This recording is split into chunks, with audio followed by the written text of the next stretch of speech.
સીતારામ. શ્રાવણ વદ ચોથ ના દિવસે આ વ્રત છે. વ્રત કરનાર આ દિવસે સવારે નિત્ય કર્મ થી પરવારી કંકુ ચોખા અને ફૂલના હાર થી ગાય અને વાછરડાનું પૂજન કરવા તથા એકટાણું જમવું. વ્રત કરનારને એ દિવસે ઘઉંનું કે સડેલું કે કોઈ વસ્તુ ખાવી નહીં. આ દિવસે બાજરીનો રોટલો અને મગનું શાક બનાવીને ખાય છે. એક ગામ હતું, ત્યાં સાસુ વહુ રહેતા હતા. બંને સંપીને રહેતા હતા. તેમને રહેવા માટે એક ઓરડી હતી અને એક ગાય વાછરડું હતા. શ્રાવણ વદ ચોથ ના દિવસે સાસુ નદીએ નાહવા માટે ઉપડ્યા અને તેમણે જતા જતા વહુને કહ્યું, અરે બેટા વહુ, આજે તો બોચોથ છે, એટલે હું આવું ત્યાં સુધી ઘઉલાને ખાંડી રાંધી રાખજે. ભલે ને બા. ઘરમાં ગાયનો વાછડાનું નામ તો ગૌલો હતું, કારણ કે વાછડાનો રંગ ઘઉં ના જેવો જ હતો. વહુ જરા મગજની નબળી હતી.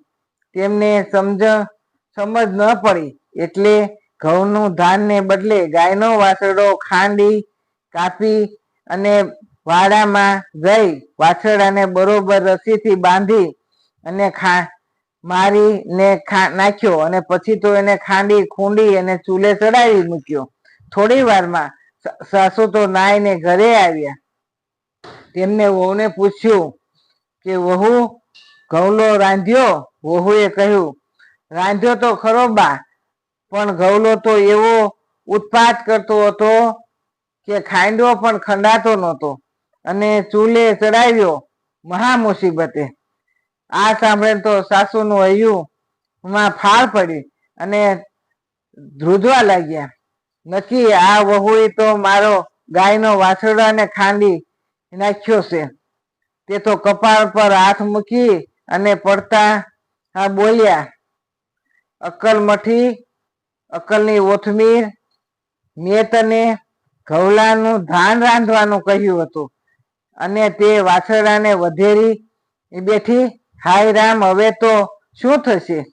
આજે તો બોસો આખું ગામ લોકો હમણાં ગાયની પૂજા કરવા આવશે, ત્યારે હું લોકોને શું મોઢું બતાવીશ? વહુ પણ આ પ્રસંગી હબકાઈને પછી તો સાની મુની બેસી ગઈ. સાસુ તો હાંડલું લઈ અને ટોપલામાં જઈ અને ઉકરડામાં દાટી આવ્યા. પછી તો આવી રીતે સાસુ વહુ ઘરના દરવાજા બંધ કરી છાના મુના બેઠા બેઠા પ્રભુ ભજન કરતા હતા. તે વખતે ગાય સરવા ગઈ હતી, ત્યાંથી પાછી વળી અને ગાય તો વગડામાંથી સરતા સરતા પાછી વળી સરતી સરતી ઉકરડે આવી પહોંચી અને તે શિંગડા ભરાવી અને ઉકરડાને ફેંદી નાખ્યો. ત્યાં તો ઉકરડામાં સંતાડેલા હાંડલામાંથી વાછરડો સજીવન થઈ અને કૂદતો મરીને બહાર આવ્યો, કૂદકા મારીને બહાર આવ્યો અને ગાય તો આંચળે વળગાડી અને હાંડલાનો કાંઠો તેના ડોકમાં લટકતો અને હાલી આવે. ગામની બાઈઓ તો સ્ત્રીઓ વાછરડાની પૂજા માટે સાસુ અને વહુને ઘરે આવ્યા તો ઘર અંદરથી બંધ હતું. બધા એ બારણું ખખડાવ્યું અને ઘરની અંદર ઉઘડાવ્યું અને કહ્યું, એટલે બારણું તો ખોલો, ગાય અને વાછરડાની પૂજા કરવા આવ્યા છીએ, પરંતુ અંદરથી કોઈ ઉત્તર ના આપે, કોઈ બોલે નહીં. એટલામાં ગાય અને વાછરડું ઘેરે આવ્યા અને વાછરડો ગાયને ધાવવા લાગ્યો. એટલામાં એક બહેન બોલી, અરે આજે તો વાછરડાના ગળામાં ફૂલનો હાર હોય એને હાંડલાનો જુઓ તો ખરા, આવું કોણે કર્યું છે?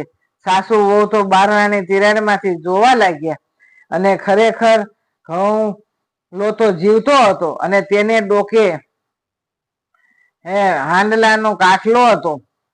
સાસુ વહુ તો બારણું ઉઘાડી તેમને સૌને આવકારવા ગયો અને સઘળી વાત કહેવા સાંભળવા અને એ બધી સ્ત્રીઓને નવાઈ પામી અને સાસુ તો બહેનોને તમારા વ્રત પ્રતાપે જ મારો ઘઉલો આજે જીવતો થયો છે.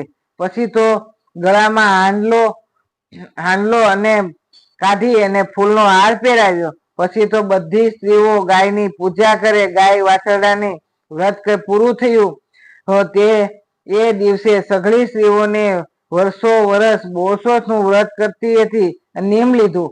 અને એ દિવસે વ્રત કરનારને દળવું, ખાંડવું કે કાપવું કહેવાનું ના પાડી. અને ગાય માતાનું શરીરમાં 33 કરોડ દેવતાનો વાસ હોય છે, માટે બધા ગાયની પૂજા કરે છે. એ ગાય માતા આ વ્રત કરનારને અને ગોરણીઓ બધી પૂજા કરવા વાળી આવે એને બધાને ફળજો. એ અમને ફળ્યા તેવા સૌને ફળજો. અમારું વ્રત ગાય માતાનું સૌ કરજો. તમારી વાર્તા સારી લાગે તો લાઈક કરજો, શેર કરજો, સબસ્ક્રાઈબ કરજો.